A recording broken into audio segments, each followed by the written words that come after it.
Hi! Tonight I'm making risotto. I've already set my pot up to saute and set it on to the highest temperature.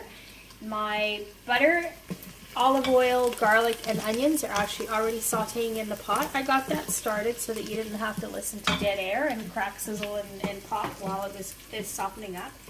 So they're pretty much ready. At this point, I'm going to stir in 2 cups of my arborio rice. And for risotto, you really want the arborio rice because of the starches in it. That's what helps with the creaminess of the dish. Dump that in there, and I'm going to stir it around in the butter and the onions and the garlic mix because I want to get that lovely butter, garlicky butter, olive oil onto every grain of rice. That's one of the secrets or keys to the flavor of risotto when you're making risotto. So I am stirring it up now, and it looks like it's pretty much ready. Over here, I have 4 cups of liquid. It's actually made up of about 3.5 cups of chicken broth that I made last night when I did my rotisserie chicken. I threw everything back in the pot and made some chicken broth, and I've topped it up with some white wine. So I'm going to dump that in.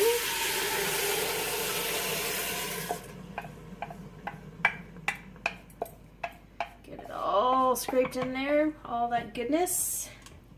I'm going to stir it up. Make sure there's nothing stuck to the sides. Get it all down in the liquid. And at this point, what I'm going to do, because I was sauteing in the pot, just to make sure I don't have any sealing issues, I'm taking a piece of paper towel and I'm just going to give the edge a wipe. So if there's any oil that's sort of spat up and landed on there, it potentially could affect the seal. So I'm going to just nip that in the bud and take care of it in advance. I'm going to put my lid on the pot. Actually, I can't do it while it's on saute mode. I have to turn it off. Put the lid on, set it to sealing. And I'm going to go manual, and I'm going to adjust the time now to 8 minutes. This is a dish that goes very, very quickly. Although I've just dumped cold liquid in there, so it's going to take a few minutes to actually get up to temperature, but it's set to 8 minutes. And when that's done, I'm going to do a quick release, and I have some Parmesan cheese over here. Some fresh grated Parmesan cheese, about 1/2 cup, that once it's cooked, we're going to stir it in, and it's pretty much going to be ready. So while that is doing its thing, I'm going to move back over here. I've already cooked my Italian sausage, but to go with the risotto tonight, I'm going to do some Italian sausage with peppers, mushrooms, onions, garlic, and some herbs with a splash of white wine. So by the time that's all ready, my risotto should be ready and dinner will be served. Ooh, it's starting to come up to pressure. And if you ever find it's taking a long time to come up to pressure, mine just popped up right away, so there's nothing for me to do. But if you ever find that it's actually taking its time, you can just give the lid a press, and that can actually just speed up the sealing of the ring around the unit.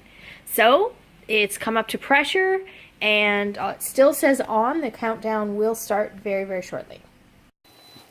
So I put my glasses back on because apparently I'm a little blind without them.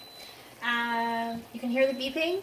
The timer has reached on the risotto. It's switched over automatically to the keep warm function. I have my UV gloves. I love my UV gloves. These are dirty, grungy, and look like they've seen better days, but I cannot function in the kitchen without them. They give me so much dexterity for everything that I need to pick up that's hot. I highly recommend them if you don't have a pair. So back to the risotto, because that's why we're here.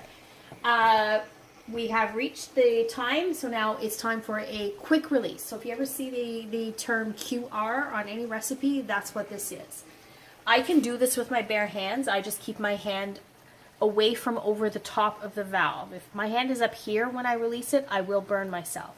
But I stick my hand underneath, I give it a flip, and I stir the heck out of the entire family.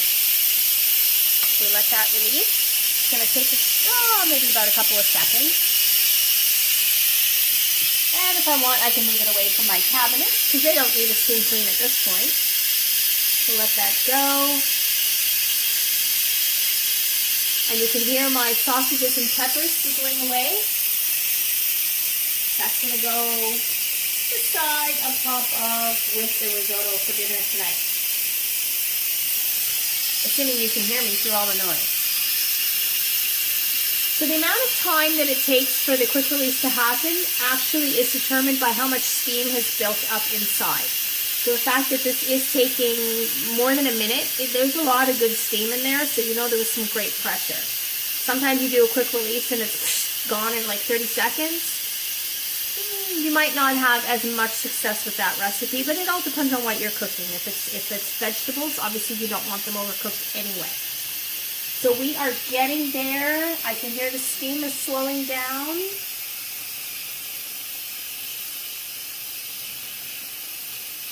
When the steam stops and the valve drops, then I'll know I can open the lid. And the reason I have the gloves on is because I actually want to lift the pot out.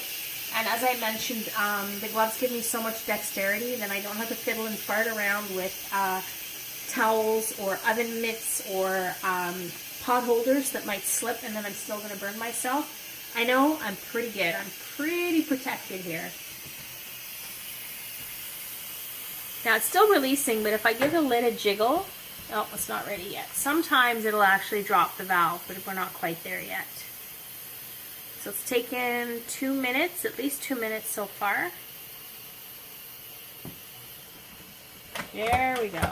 Give it a little jiggle. Valve has dropped. I can lift it off and move the lid. So I'm just going to pick my pot up and I'm going to move it over to the stove. Now you can see, just like our oatmeal this morning, the liquid was collected on top, but it doesn't mean that it's not ready. So I'm just going to give it a stir with my spoon and look at all that creamy goodness. There we go. So it's looking beautiful. It's a little bit deeper amber color than you might get with regular chicken broth, but it's because I made the chicken broth last night with my rotisserie chicken, which had a darker rub on it. So now I'm going to stir in my half a cup of freshly grated Parmesan cheese, and I highly recommend fresh Parmesan instead of anything that comes out of a can. I've heard that there's a lot of cellulose, a lot of wood in that product, so if you can get it fresh, it's the most expensive cheese in the world, but if you can afford to buy it, it's well worth it. I highly recommend it. So I've stirred in my Parmesan cheese. The texture of this risotto is looking absolutely fantastic. Look at that. Yum. I'll take a smell. Oh my god, it actually smells perfect. So I am going to shut her down and I'm going to get dinner plated, and I'll take one last picture of dinner so you can see what it looks like.